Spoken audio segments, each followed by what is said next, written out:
All right, good morning, everyone. Welcome to Wednesday, Thursday. Wishful thinking, right? Yeah, welcome to Wednesday. Just as a quick reminder, again, there's no school for you on Friday. Friday, you have a day off. Yes, and I'm going to get professionally developed. So you'll see on Monday how much more professional I am. Bad joke. Anyway, Jesse's here. Good morning, Jesse. Crazio's here. Good morning, Crazio. Kayla's here. Good morning, Kayla. And Adon is here. Good morning to you, sir. Yes, so let's.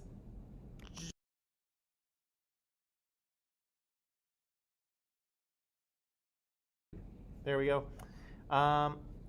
We were talking about how media helps to kind of perpetuate sexism, right? To keep it going, right? And one of the ways that they keep it going is by kind of showing us the same thing over and over again, right? By using stereotypes, by using typical characters, typical plots, typical kind of scenarios in order to make things easier and to help us kind of, accept what we're seeing.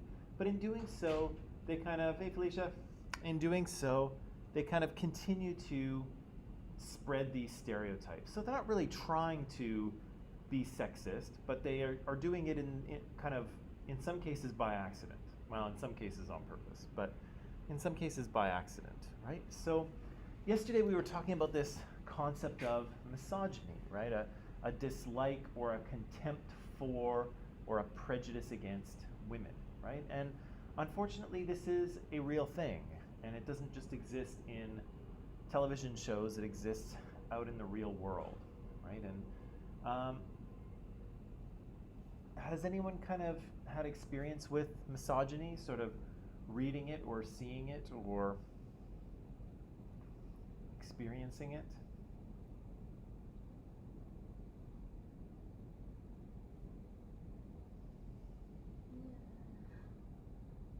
I'm kind of hoping the answer is no, but Not that I remember. no. Well, that's good. I'd prefer it that way. We were, yeah, we said that, you know, misogyny is kind of easy to find, anywhere on the internet, anywhere in comment section you can find, comments that are offensive towards or degrading towards women.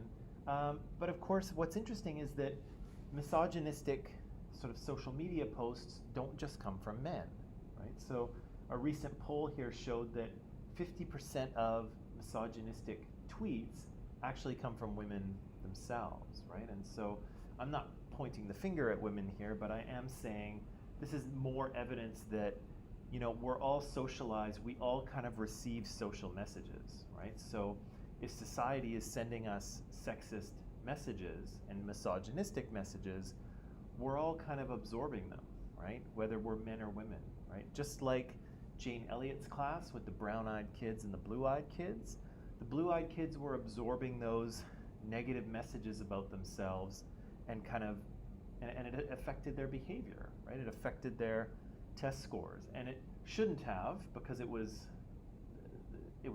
false information, right? They weren't less intelligent, and they shouldn't have absorbed that idea because it wasn't really in their best interest to do so, but they did anyway, right? And it affected their behavior. And so, interestingly, you often see sexism coming from women themselves because, again, they have been socialized just like men have, right? And so, again, they may express things a little bit differently, but misogyny is a social problem, but it doesn't just come from men. It also comes from women.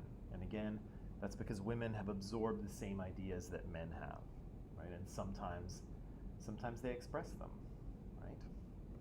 Now, yesterday we were watching, we didn't watch the show, but we watched a video essay on Big Bang Theory, right? And what we were looking for is kind of some of the messages about men and women, right? And so what did we see? Well, what did we see from men? How did they kind of behave? Creepy. Yeah, how are men behaving in a creepy way? Or what is creepy? Track down the address models and they spy on the models girls with the drone, right? Yeah. So I don't know if you caught that, but it was a reality show a number of years ago, the America's Top Models. I think I used to watch that You one. used to watch it? Okay. Yeah, a bunch of models living in a house. It's a reality show, so there's some sort of competition. I don't know. I didn't watch it. But yeah, so they're stalking, right? They're trying to track these women down so that they can show up at their house, right? Which I think we saw that they do, right? They dress as cable repair guys, and they're like, "Hi, we're here to fix the cable." What else is acting creepy, or what else do we see? How else do we see these guys behaving? One of the guys put the webcam in the teddy bear and gave it to the girl. Yeah, right. So there was a little joke about Howard gave Penny a teddy bear with a webcam in it, right?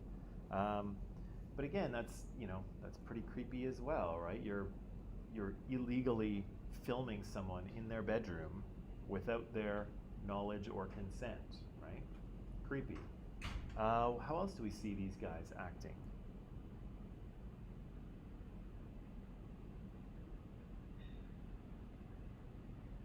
They make sexist jokes. They what? They make sexist jokes. Yeah, lots of sexist jokes, right? And lots of objectification of women, right? I think Zartaj was talking about objectification yesterday. What else do we see? They look inappropriately at other women. Right? Inappropriate kind of, yeah, not only inappropriate comments, but inappropriate looks, right? I assume you're referring to Howard, who was he's engaged to Bernadette, right? But he's checking out all these other women, right? Yeah, what else?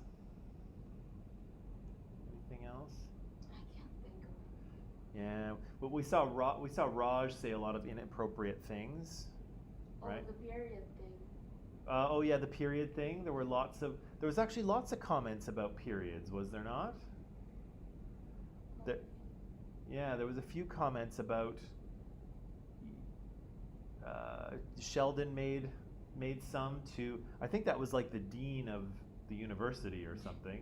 So he made some comments to her. He made some comments to Penny about, or somebody about her doing her job while she's bloated and crampy and cranky or whatever. All right. Whatever he said. There was a few period jokes, right? Now, I'm going to leave number 2, but I do want to ask you the third question, which is not typed there. But the third question is, how do we manage to get away with all of this, right? How do the writers make this into a funny show when there's so much sexism and misogyny and inappropriate remarks and creepy behavior? How do they make it entertaining rather than making people upset?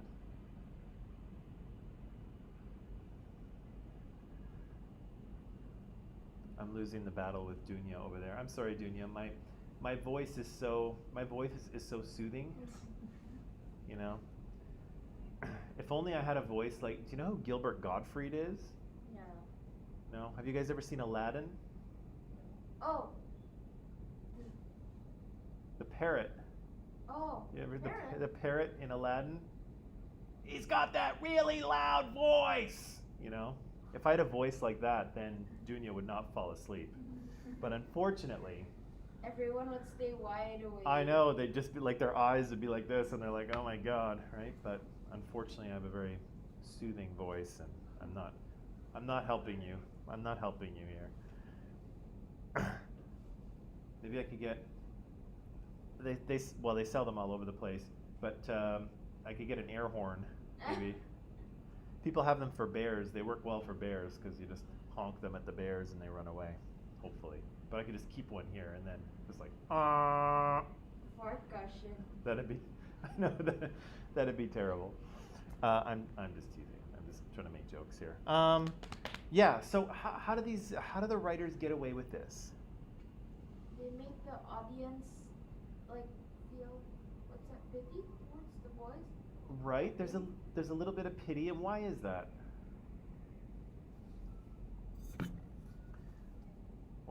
Why might we pity these guys or feel bad for them?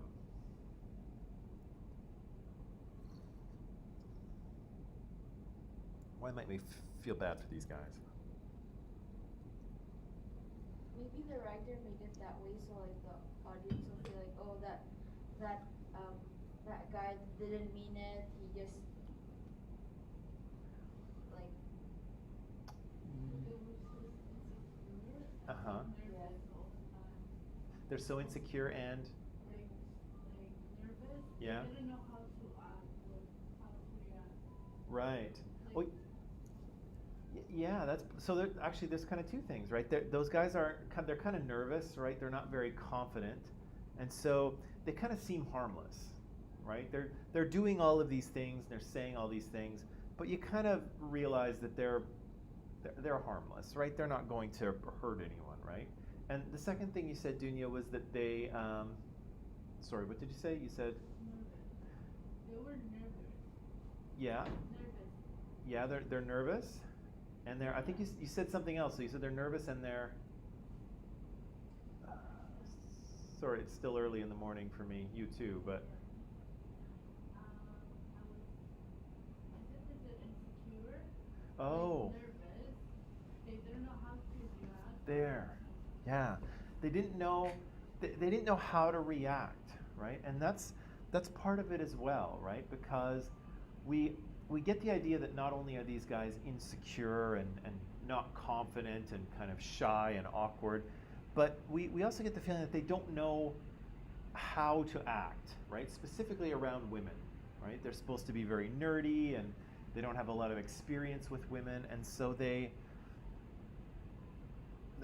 don't know how to act, right? And so it kind of allows the audience to laugh at them a little bit because it's like, oh, they don't know any better, right? And Sheldon's the main example of that, right? He's meant to be sort of so smart that he has like no conception of like emotions or people's feelings or anything, right? So he says all those things and he's able to say them in the show because the show frames it as if, oh, he doesn't really get it anyway, right? Like he doesn't really know why saying certain things are upsetting or offensive, you know? And so, yeah, there's an insecurity, right? There's a confidence thing. These guys just aren't confident enough to, you know, do the things that sometimes they say they're going to do. But also, there's the idea that they don't know any better, right? They don't have a lot of experience with women. They're awkward, and you know, they say things that maybe they shouldn't say, but they just don't know. Just don't know any better, right? Those are good. What else is going on? How else do the writers kind of get away with this? There's something about lampshading. Oh. Yeah, that practice of lamp shading, and what's that?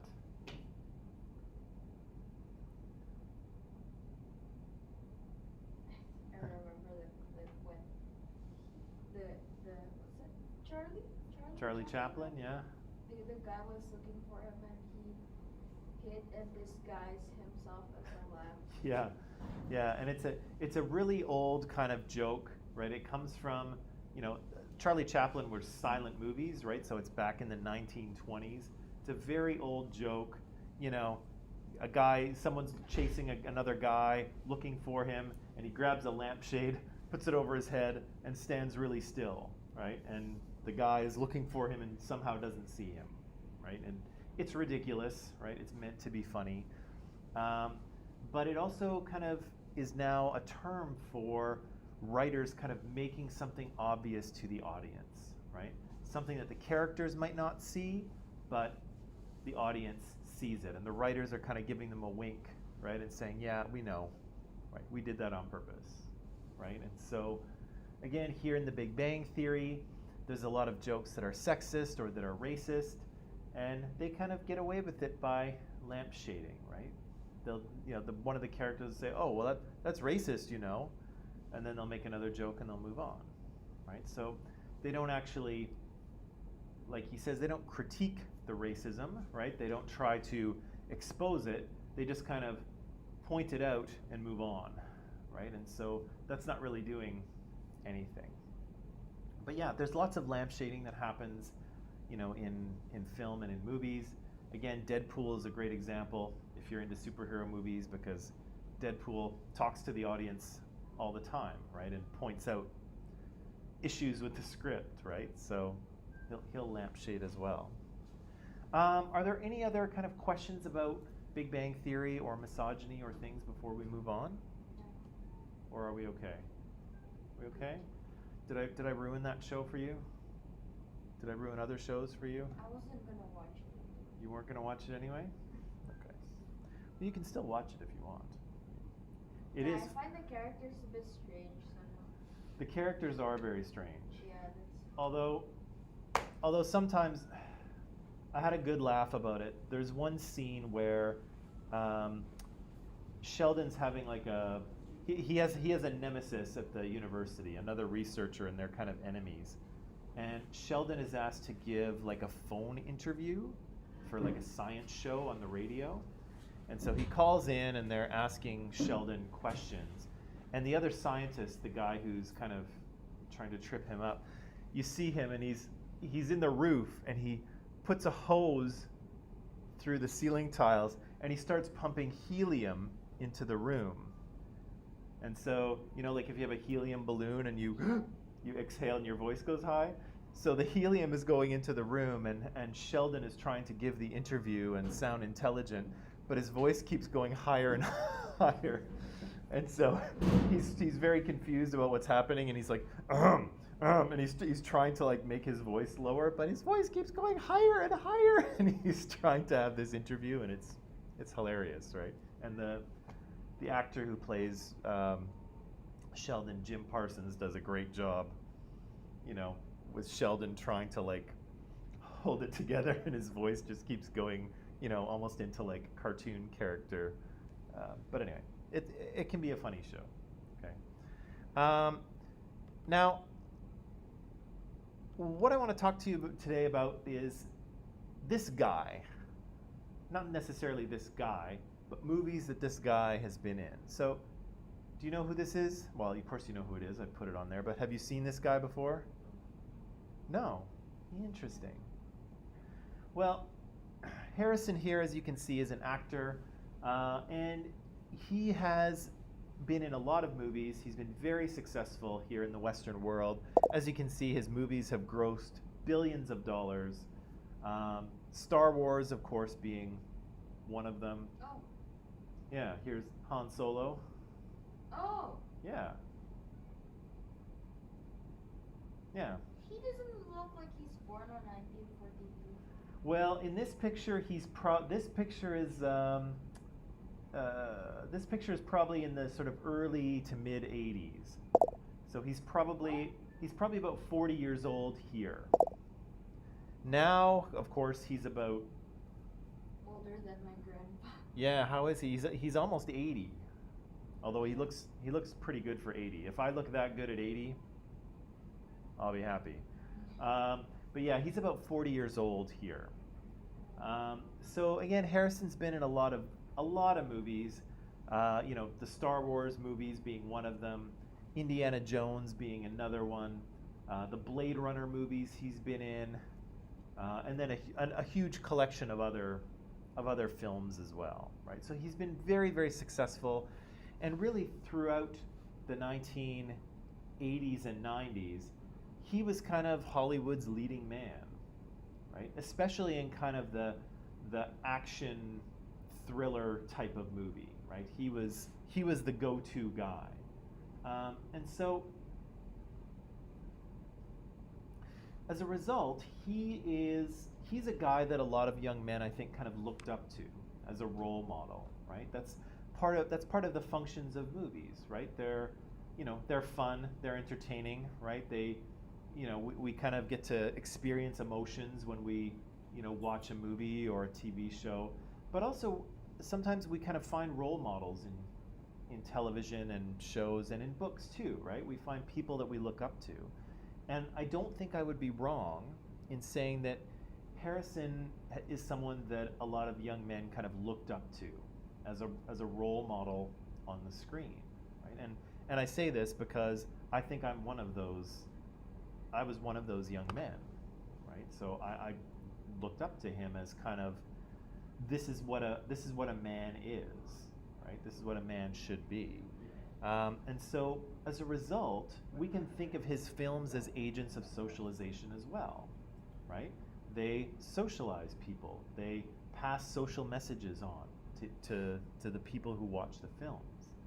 And so, the question, of course, is what kind of messages are we receiving, right? What are we passing on? And so, to do this, again, I have another video essay for you here. And so, I'm just going to put this into Microsoft Teams. And what we're going to see, sorry, I'm just going to get this ready here. What we're going, Han Solo in the recent Star Wars? he did. Let me search. I think I might recognize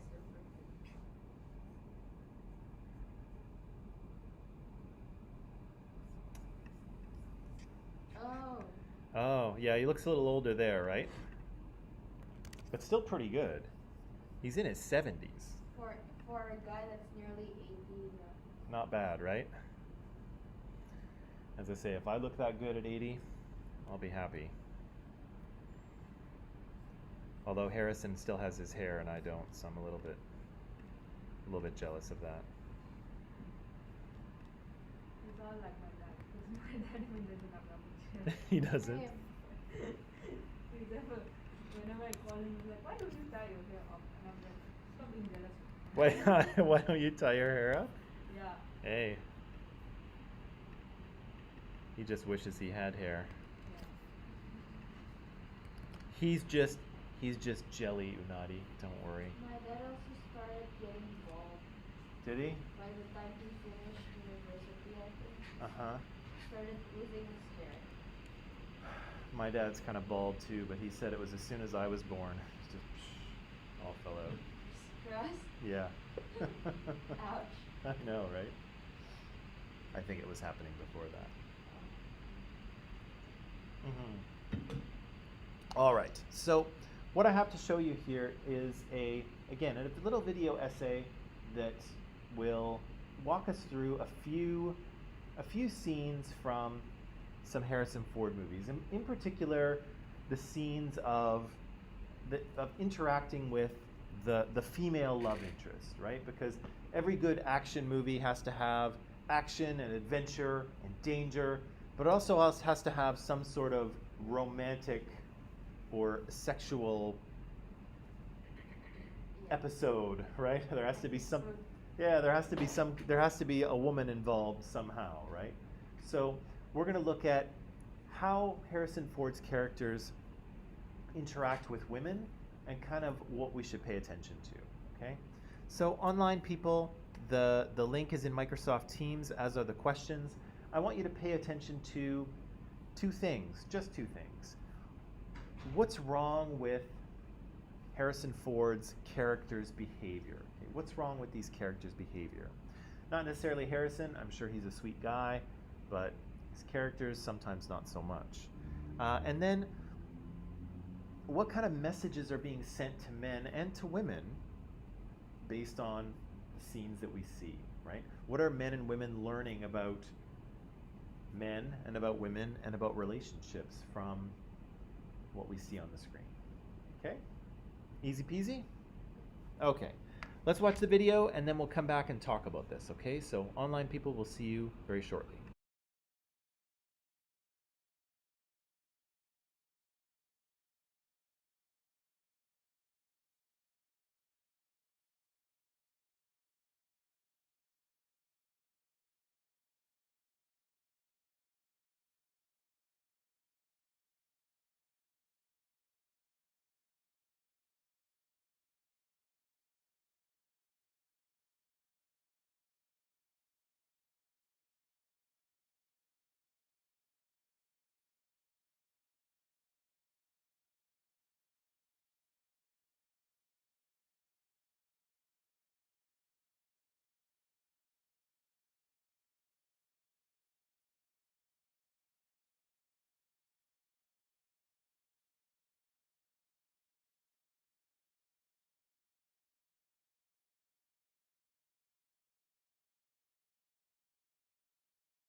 Okay, so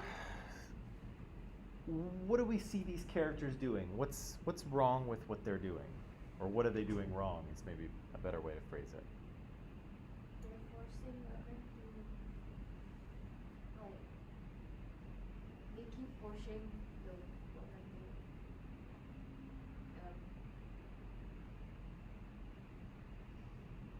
like, like them back, I guess. Yeah, they keep kind of pushing them, right? And they use the term coerce over and over again. What does that mean? Should we look it up? Let's look it up. Let's look it up here. Coerce. Coerce. To persuade an unwilling person to do something by using force or threats. Okay, so to persuade someone using force or threats. So yeah, we see his characters kind of threatening women in some cases to go along with their romantic ideas, right? What else do we see? In that scene, In any of the scenes? was it sexual assault or something? In which one? I forgot the name. The Blade Runner? With Rachel? The one where they said, yeah, I think it was that one where they said that he was like showing some, not some, when he's using the techniques of a serial abuser? yeah, that one. Yeah, so that's in Blade Runner, right? And so again, we see Rick Deckard and Rachel in an apartment. Again, Rachel has just found out that she's not a human, right? She's actually a robot, although she didn't know that, but she's just found out. So as you can imagine, that would mess with your head, right? If you found out that you were a robot and all of your memories and things that you knew are, implanted, they're not real, right? That would be difficult to accept, right? So she's in a very vulnerable place, and Rick Deckard, what does he do? Well, he seduces her, right? But again, he kisses her. She's not into it, right? She kind of turns her head away. She tries to leave, and then what? He forced her, like he used force to make her stay, and he made it look like she was the one who wanted it. Yeah, so he hammers the door shut, right, which is a little bit scary and violent, right? He kind of corners her, and yeah, then he makes her ask for it, right? He makes her say, kiss me, right? How would you define consent to me? If I said, what's consent? Especially in kind of a romantic or a sexual context. Being allowed to, like, given permission. Yeah, when someone consents to something, they agree to it, right? They give permission, right? They say, yes, it's okay. So Rachel there, she says, kiss me, right? So is that consent? But it was that Rick? Yeah, Rick. Yeah, he made her say it, so it looks like she gave consent, but she was actually like forced or threatened to like give consent. Yeah, she was coerced, was she not? Yeah, she was threatened, right? Rick made her say yes, right? Or he implied that if you don't say yes, violence will occur, right? And so, yeah, that doesn't count. So consent is permission, right? It's saying yes, but it's also saying yes and when you have the ability to say no, right? Could Rachel really say no in that situation? No. Probably not, right? That there was the threat is that Rick would become violent with her if she didn't go along with what he wanted, right? And so that's not consent, right? Saying yes when you can't say no is not consent, right? Consent is where you say yes, even though you can say no and nothing bad will happen, right? That's what actual consent is. If you can't say no without something bad happening, that's not consent, right? That's coercion. That's forcing someone to go along with you by threat, right? And so, yeah, Rick Deckard does that, right? What else do we see these guys doing? What about Han Solo and Princess Leia? They're in the ship. Princess Leia's fixing that whatever thing in the ship, right? Whatever it is. And what's Han Solo do? Keeps like trying or keeps pushing to get to her. Yeah, right? He's kind of moving in for the kiss very slowly, right? And what does she say? No. Moves backwards. She backs away. She says, no, stop that. I don't like you. You're a scoundrel. I don't like you. I like nice men. He's like, I'm nice men, right? But, it's all very cute as it happens, but what's the problem with all that?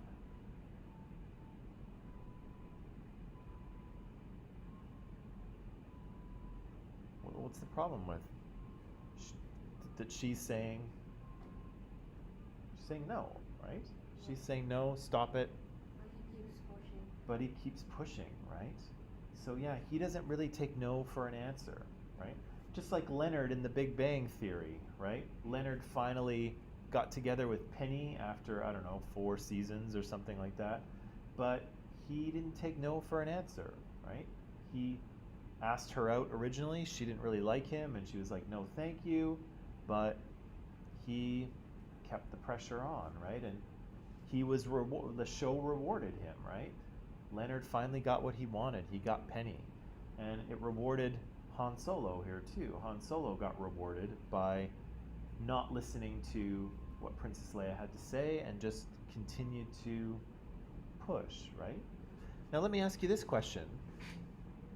When people were watching the movie, when people were watching Star Wars, they saw that scene and it was supposed to be romantic, right? It wasn't like, oh my gosh, this guy just committed a sexual assault, call the space police, right? That's not what anyone thought.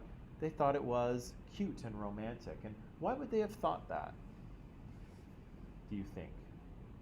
I know you might not have seen the movie, but why might people have thought that?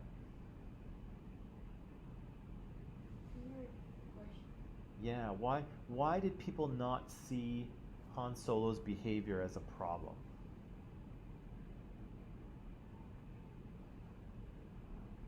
Because I watched that movie and I didn't see it either. I didn't see it as a problem at the time.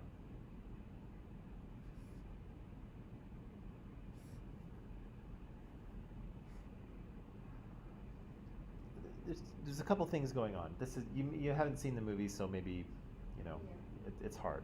One of the things is that the music helps, right? And it's the same thing in Blade Runner, right? Oh, when Yeah, when he kisses her, the romantic music, right? Da da da da da da. And it tells us, right? It's a cue to the audience that, oh, something romantic is happening. Wink, wink, right? So the music kind of helps us know what the scene is supposed to be about. The other thing that's going on is that as the audience, we kind of know that Princess Leia kind of likes Han Solo, right? She's always fighting with him, and she's always tough on him, and she's, rolling her eyes at him, but secretly she's into him, right? We kind of know that. But in real life, do we know that? Does Han Solo know that Princess Leia likes him? No. She never said anything. She's never said, I like you. She's never really been nice to him up to this point. She kind of thinks he's a jackass at this point. And so he doesn't know that she likes him, but he keeps pushing. And so as the audience, we think it's okay because we secretly know that Princess Leia likes Han Solo. But Han Solo doesn't know that. And if you don't know that, then his behavior is a big problem, right? Because she's saying, no, stop that, She's backing away. I don't like you. You're a scoundrel. I like nice men. Stop it. 8 times, right? And he doesn't listen to any of it. What about Indiana Jones there? What are the problems we see there?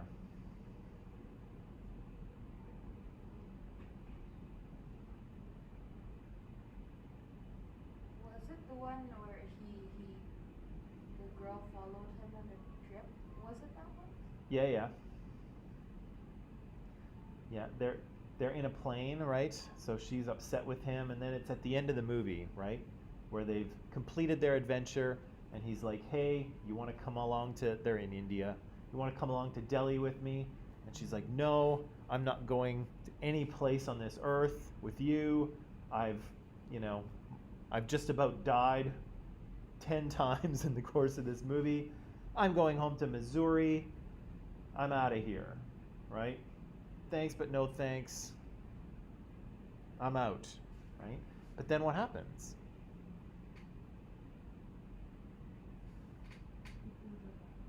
Yeah, he kind of pulled a little fancy trick with the whip, right? And he pulled, Oh, that one. yeah, whoosh, right? But kind of fancy, but he kind of pulls her back, right? So she's just finished saying, no, I'm not going anywhere else on this earth with you. I'm going home. Goodbye. Walks away, and he pulls her back and kisses her, right? And again, she's made it pretty clear that she's not interested in him and that she's out of there, right? And in the movie here, it looks very romantic, right? And of course, her character responds and they kiss, and it's very cute. But think about that happening in a nightclub, right? With 2 people that don't know each other very well. And the girl's like, you know what? I'm out of here. I'm going home. I'm done with this. Forget it. She walks away, and he grabs her by the arm and pulls her back. Romantic? No. I don't think so, It's right? harsh. Does she smile and kiss him? Unlikely, right? Unlikely. What about the other one, the other Indiana Jones, where it's him and the blonde woman? He's wearing that green kind of bathrobe. They're kind of fighting it out. What happens there? They're kind of having an argument, right? And he says, I've just about died a bunch of times since I met you, and I'm gonna continue to do things the way I think they should be done. He kisses her, and then how does she react? What'd she say? How dare you kiss me, right? But then she kisses him, right? And then the romantic music, and they're in Venice, Italy, right? Which is a very romantic city, and he's like, Venice, And so, again, it's played out as kind of a romantic seduction, right? But again, they're not even friends, right? They're having an argument, and he just kisses her out of nowhere. And again, in real life, doesn't work that way. If you just kiss a woman that you're arguing with, you're gonna get hit, right? You are gonna get hit, deservedly so. Slapped across the face. Yes, well, and that's exactly what happens to James Bond, right? Although he doesn't kiss her, but she says, you killed my husband. I think I watched that. Yeah, probably. Well, it's pretty new, right? You killed my husband. He's like, oh, he was an assassin. He won't take it personally. And then, breaks the glasses, corners her, and starts kissing her, right? I'm sure that's who you want to start making out with, the guy who just murdered your husband, right? That's so hot, isn't it? Isn't that so hot? You murdered my husband? Oh my God. Come on, right? But again, we see over and over again, these guys are not listening to what women say, right? Women are saying no, no, no, no, no, no, no. And what are these characters hearing? What are they hearing? They're hearing, keep going, right? You haven't got to your yes yet, but if you keep pushing, you will get there, right? You will get that yes. And again, all of these characters do, right? They continue to push for what they want. They don't listen to what women say. And the film rewards them, right? The film rewards them, just like it rewarded Leonard, right? Leonard just kept pushing, not quite in the way that, Harrison Ford's characters are a little more masculine than Leonard on The Big Bang Theory, but Leonard continued to push, and he was rewarded, right? Penny eventually said yes. And so, what's the other thing going on, too, about women's anger? Because both of those women are angry, right? In Indiana Jones, when they're in the Indian village, both blonde actually. The blonde woman is, she's like, no, I'm done. I'm tired of hanging out with you. I've almost died a bunch of times. Goodbye. I'm out of here, right? And in the other film too, that the blonde woman is really angry with him, right? She kicks him in the shin, right? He says, what does he say? He says, oh, knock it off. You're not mad. You like the way I do things. And she says, it's a good thing I don't do things the same way, or you still be standing at the pier, because she picked him up earlier in the movie. And then she kicks him, right? So she's really angry with him. But he doesn't really take that seriously, right? He's like, whatever, I'm going to kiss her anyway, right? So we see, a couple places that when women say no, men keep trying. When women are angry, that's not to be taken seriously, right? And you can use power and strength and maybe even the threat of violence to get what you want, right? And these men do that, right? Look at Han Solo and Princess Leia, right? That might be the most romantic, of the scenes that we saw. And he's kind of got her cornered, right? They're in this small part of the ship, right? They're in this little corner, and he's got her kind of backed into a corner. She can't really go anywhere, right? And The gold guy interrupted. but yeah, the gold guy, C-3PO, the world's most annoying robot, showed up to break it up, right? But so there's some pretty problematic behavior here, right? And again, it's worth paying attention to because, again, lots of people were watching these movies. Lots of people are socialized. Lots of people were looking up to Harrison Ford as a role model. And this is how he behaves with women, right? Not great. Not great. Well, do you want to take a little break? Okay, let's take a little break. When we come back, we'll review this, and then we'll talk a little bit more about this, and then we'll move on to a little bit of music. Yeah. All right. Here we go.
All right. So welcome back, everyone. Again, this is not so much an exercise in, calling out Harrison Ford or his movies, but it is one to, encourage you to pay attention to media that you see, right? Movies and television that you might see now. And again, some of these ideas about, men forcing themselves on women, they're starting to kind of fade away because, again, people are pointing out bad behavior, right? And movies will have to adjust, right? They can't continue to use some of the same behavior and expect audiences to accept it, right? So we are seeing change, but I encourage you to kind of pay attention to this kind of thing, right? Because again, and we still see this here that, sometimes men don't take women's anger seriously, and sometimes they don't take no for an answer, right? And no is an answer, and men are unlikely to, get very far behaving like some men do in the movies, right? Yeah, and so the messages that are kind of being spread here are that no doesn't mean no, right? No means keep trying, right? Or you're not there yet. Where do you think that idea comes from? The idea that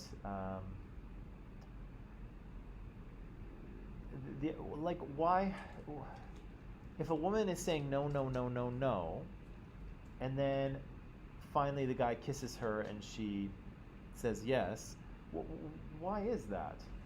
Don't you women know what you want? Do you not know what you want? Why might guys think that this is okay? To continue like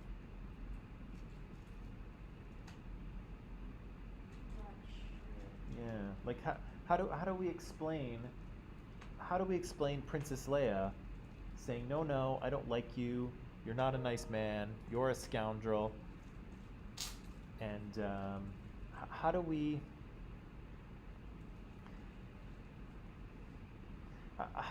explain the fact that now she's kissing him and she's in love with him? I think maybe some like women didn't want to admit. They don't want to admit? Some. Well, maybe not. I'm not too sure. Yeah, like why not? Why wouldn't she? If Princess Leia liked Han Solo, why wouldn't she just want to say that? He's a good-looking guy. What's the problem with saying she likes him?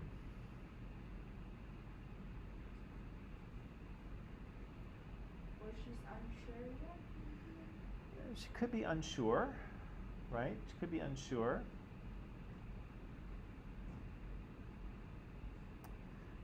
What do you think? Not sure. It is kind of interesting, though, and I'll point out a connected theme here, is that I suggested to you that in romantic comedies, sometimes, the woman's perspective is not taken seriously. It's wrong, right? She thinks she has a great life. Everything's fantastic. Her friends are telling her, oh no, you need to meet that special guy.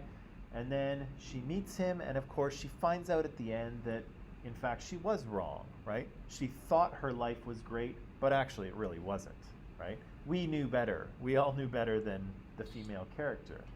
And here we're almost getting the same message, right? Is that she's saying no, no, no, no, no, and then Han Solo kisses her, and then she's like, oh yeah, okay. And it's like, again, we get the message that she doesn't know what she wants, right? That somehow her perspective is not valid, right? She doesn't like him, but we, the audience, knows that she's wrong. We know she likes him. And Han Solo thinks she's wrong too, right? And it turns out that both the audience and Han Solo are right, and the woman is wrong. She doesn't know what she wants, right? Her view of things is not to be trusted. It's not legitimate, right? She thinks her life is great. She doesn't know, right? She's not interested in Han Solo. She doesn't know. Wait till she kisses him, right? So again, we see that women's perspective, women's ideas about the world and themselves and what they like and don't like is not taken seriously. Right?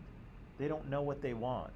So we'll just tell them what they want and then they'll accept it. Right? And again, that's quite a thing to say, but that's kind of what the movies are saying, right? Is that they don't know what they want. We'll tell them, and then they'll realize that we're right, right? Romantic comedies say that, and Harrison Ford's characters say that as well, right? And again, I think that's a little, well, it's certainly sexist, but it's a little demeaning, right? Because I think that you do know what you want, don't you? Yeah, you do know who you like and who you don't, right? Yeah, right? So it is kind of interesting that, movies are trying to tell you that you don't, right? When in fact you do. The other thing, of course, to mention here is that some of his characters use physical force or the threat of violence during seduction. And again, that's a huge no-no, right? Romantic or sexual behavior requires consent, right? The other person has to say yes. And again, they have to be able to say no and have no negative consequences, right? If you say no and something bad happens to you, well, oops, but that's not free consent, right? You have to be able to say no and walk away with really no negative consequences, right? And for Rachel, with Rick Deckard there, Rachel said yes, right? And she actually asked him to kiss her. But again, she couldn't just walk out of that apartment and go on with her life. And in fact, she tried, right? And he closed the door, right? He used force, right? In a very kind of threatening way.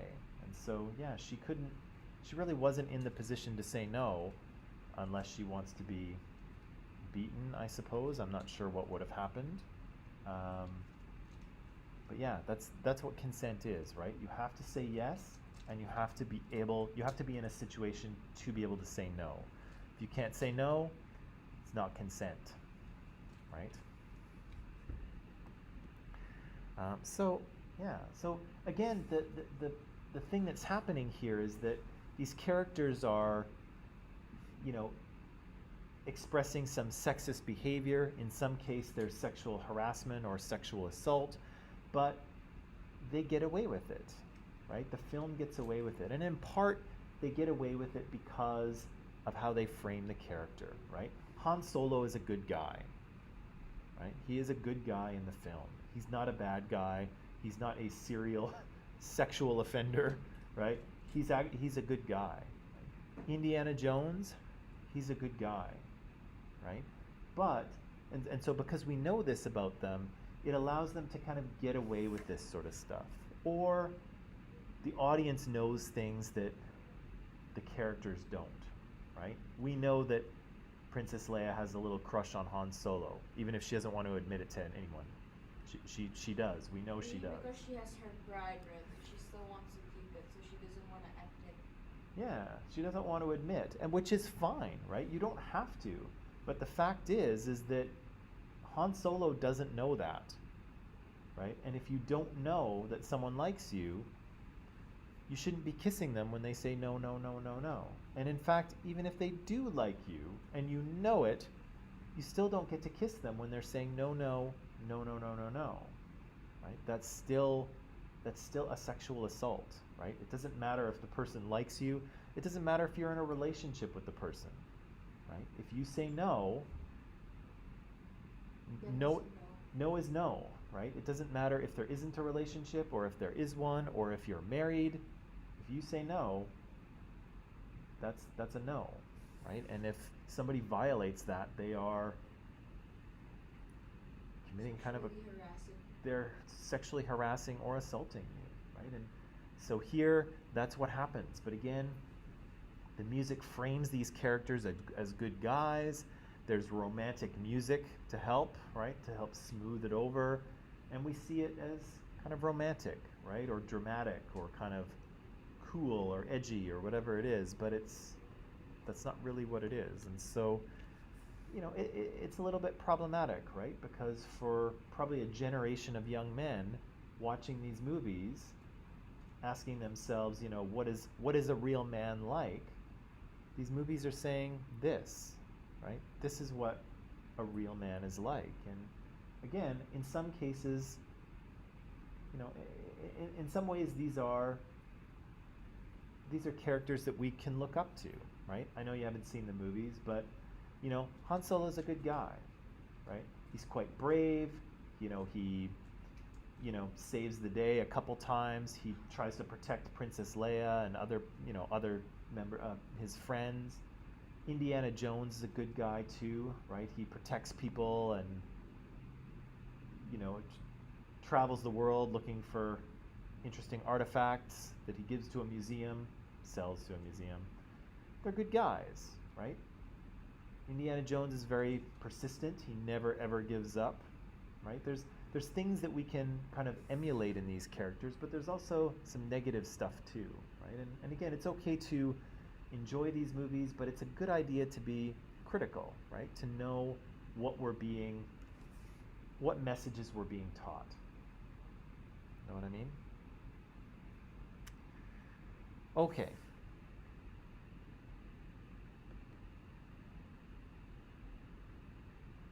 Yeah. So, okay. Okay. So this is, I think, all I have for you today. Tomorrow we're going to look at some expressions of sexism in music and music video. And so we'll see how that goes.